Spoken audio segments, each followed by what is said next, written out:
बताता हूँ। जो अल्फा अल्फा होता है, सबसे पहले अल्फा जो शब्द है वो कहाँ से लिया गया है? जो हमारी अरबी भाषा है ना, ये अल्फा शब्द उससे लिया गया है। असल में जो हम हिंदी में है उसको रिचका बोलते हैं, रिचका। सभी नोट कर लो, रिचका। अल्फा नाम है ना जो, वो अरबी भाषा का नाम है। और दूसरी बात, जितने भी हमारे गांव हैं, खेत हैं, जो ये रिचका का बूटा होता है, ये हर जगह पे मिलता है। हम इसको, जो हमारी भैंसे हैं, गायें हैं, इनको चारों चारा डालते हैं, उसके लिए यूज करते हैं। लेकिन किसी को नहीं पता है, हम इसको हमारे आयुर्वेद में पिछले 50 सालों से यूज कर रहे हैं, लेकिन लोगों को नहीं पता है कि ये किस काम में आता है। और मैं बता दूं, इसका जो पेड़ होता है वो 2 या 3 फुट से ज्यादा नहीं होता है। इसके ऊपर जो हमारा बैंगन का कलर होता है, उसके छोटे छोटे फूल होते हैं। और सबसे बड़ी बात, मैं बताता हूँ कि अगर आपके दिमाग में ये सवाल आया होगा कि ये तो एक घास है, ठीक है, इसमें से कैसे ये हमारे मतलब काम करेगा? ये तो घास है एक तरह। हम अपने जो भी गाय भैंसों को डालते हैं, ठीक है, वो डायरेक्ट अप्लाई करते हैं, पर नहीं। जो हमारा रिचका का बूटा होता है, उसकी जो जड़ें होती हैं, हम उससे उसको प्रयोग करते हैं, ना कि उसके बूटे को। मतलब उसका जो पेड़ होता है उसको यूज नहीं करते। जो इसकी जड़ें होती हैं, हम उसको यूज करते हैं। जो उसकी जड़ें होती हैं वो धरती के 20 से 30 फुट नीचे होती हैं। जो हमारी मतलब ऊपर वाली मिट्टी होती है, वो उसमें इतने विटामिन नहीं होते, पोटाशियम नहीं होता, कार्बोहाइड्रेट नहीं होता है, क्योंकि हम उसमें बहुत सारी पेस्टिसाइड्स का छिड़काव करते रहते हैं, वो उससे मर जाता है। इसीलिए ये बूटा 20-30 फुट नीचे इसकी जड़ें जाती हैं, वहां से ये विटामिन लेता है, प्रोटीन लेता है, कैल्शियम लेता है। तो इसलिए हम इसकी जड़ों का प्रयोग करते हैं। सबसे पहले मैं आपको बताना चाहता हूँ, इसमें विटामिन होते हैं, मिनरल्स होते हैं, और बहुत सारे अन्य पोषक तत्व होते हैं इसमें। पोटाशियम, विटामिन, और सबसे मैं आपको अभी बताना चाहता हूँ, विटामिन ए इसमें होता है, विटामिन बी होता है, vitamin B 6, vitamin C, vitamin E, vitamin K. और सबसे बड़ी बात, इसमें विटामिन यू होता है। क्योंकि आप जितने भी यहाँ पे बैठे हैं ना, किसी ने नहीं, बहुत कम ने सुना होगा कि विटामिन यू, जो विटामिन यू होता है ना, वो बहुत ही कम मात्रा में पाया जाता है और बहुत ही कम जड़ी बूटियों में मिलता है। जो विटामिन यू होता है ना, वो बहुत, हमारा अल्फा अल्फा है, ये किस किस बीमारियों का इलाज करता है। किडनी हो गया, अर्थराइट्स हो गया, अपनी यूरिया हो गया, उसके बाद कैस्ट्रॉल हो गया, इसमें सबसे ज्यादा इसका फायदा होता है। इसके अलावा जो हमारी हड्डियां होती हैं, इसमें बहुत मतलब हड्डियों में मजबूत वो करने में बहुत ही लाभदायक है। इसके अलावा आपने सभी ने सुना होगा कि किडनी में जो स्टोन होती है, पथरी होती है, वो कभी भी निकलती नहीं है। सभी ने सुना है? जो हमारी गुर्दे की पथरी है, सिर्फ हम उसको निकाल सकते हैं, लेकिन किडनी की पथरी को नहीं निकाल सकते।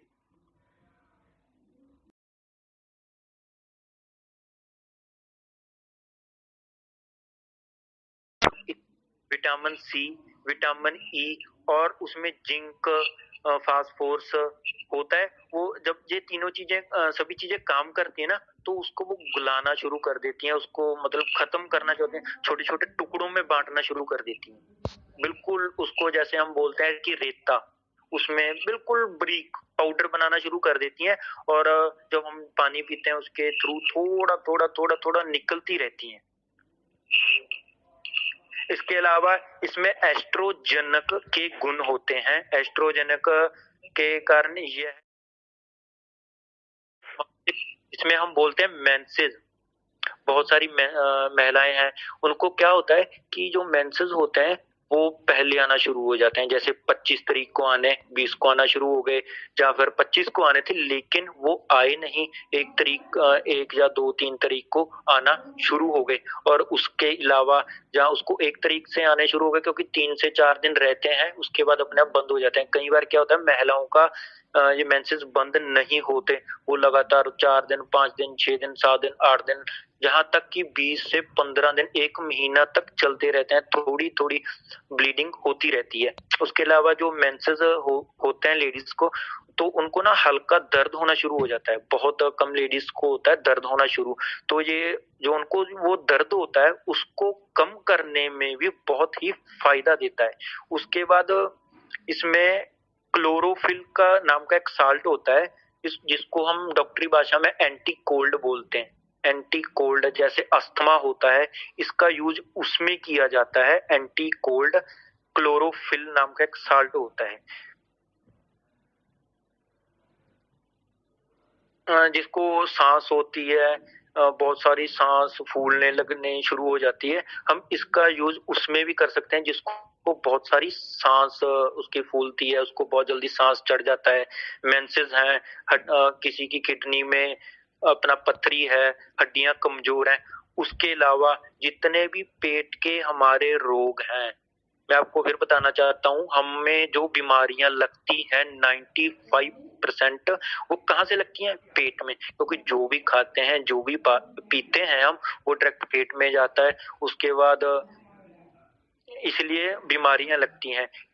जो हमारा अल्फा अल्फा टेबलेट है, जो इम्यूनिटी बूस्टर है, हमारी जो इम्यूनिटी है इसको अप कर देता है। इसके अलावा शरीर में चर्बी होती है उसको खत्म कर देता है। मैं पहले आपको बता चुका हूँ कि हम जंक फूड खाते हैं, खाने के बाद जो उसमें चर्बी होती है, कि उसमें जैसे तेल हो गया, ऑयल हो गया, वो लीवर ना हमारा उसको थोड़ा थोड़ा उसको कैच करने शुरू कर देता है, उसको पकड़ना शुरू कर देता है। उसके बाद हमारी वेन्स में चला जाता है। ठीक है, वो जो उसकी चर्बी है, उसके बाद हमारा बोलते हैं कि बहुत मोटा हो गया ये, क्योंकि हम फास्ट फूड बहुत ज्यादा खा रहे हैं। मोटा तो अपने आप ही होगा, क्योंकि उसकी वो चर्बी है बढ़ना शुरू हो गई है। ठीक है, उस चर्बी को कम करता है। उसके बाद किसी पेशेंट को थायराइड है, उस थायराइड को कम करता है। उसके बाद हम एक बोलते हैं गाउट, हमारी जो डॉक्टरी भाषा है हम उसमें गाउट बोलते हैं, लेकिन इसको हम बोलते हैं गठिया। जो जिस भी पेशेंट को गठिया होता है, उसमें हमारा ये अल्फा अल्फा टेबलेट बहुत ही अच्छा काम करता है, बहुत ही अच्छा रिजल्ट मिलता है। उसके बाद शुगर है, जिसका शुगर लेवल है जो कंट्रोल नहीं हो पा रहा है, उसका वो जो शुगर लेवल है उसको कंट्रोल करने में भी मतलब हमारी सहायता करता है। उसके बाद बहुत सारे जो होते हैं, उसका हेयर फॉल होना शुरू हो जाता है, बाल झड़ने शुरू हो जाते हैं, हेयर फॉल को भी कम करता है। उसके अलावा अगर हम जो अल्फा अल्फा टेबलेट है उसको सुबह मतलब जैसे हम पहले एलोवेरा पी रहे हैं, आधे घंटे बाद हम अल्फा टेबलेट ले सकते हैं। अगर आप ऐसे लेते हो तो जो भी व्यक्ति मोटापन है, उसका मोटापा है उसको कम कर देता है। लेकिन अगर हम खाना खाने के बाद हमारी जो अल्फा टेबलेट है उसको यूज करते हैं, तो जो पतला है उसको मोटा करने में, मतलब उसका वेट गेन करने में उसकी हेल्प करता है। अगर हम खाने से पहले लेंगे तो उसका वेट लॉस करने में उसकी हेल्प करता है। अभी मैं आपको सभी को बताया कि अल्फा अल्फा किस बीमारियों में यूज किया जाता है।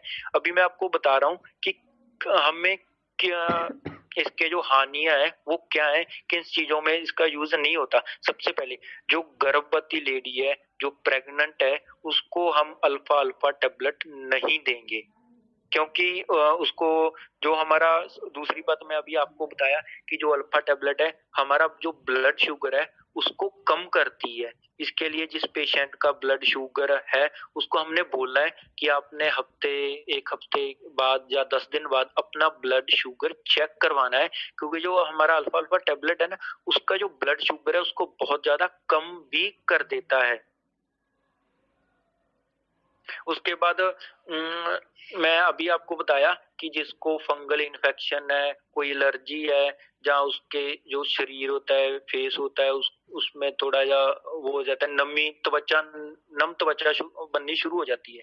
ठीक है, मैंने बोला था कि एलोवेरा जूस उसको पीना चाहिए, लेकिन जो हमारी अल्फा टेबलेट है, जिस व्यक्ति को एलर्जी है, फंगल इन्फेक्शन है, इसमें यूज नहीं करना है, क्योंकि ये उसको और बढ़ा देगा, उसकी एलर्जी और बढ़ जाएगी। उसके जैसे किसी के पिंपल्स हैं, फोड़े फुंसियां हैं, उनको थोड़ा और बढ़ा देगी। जब तक उसकी वो स्किन है, एलर्जी नहीं है, उसको फंगल इन्फेक्शन नहीं है, ठीक है, उसको यूज कर सकता है। लेकिन जिसको फंगल इन्फेक्शन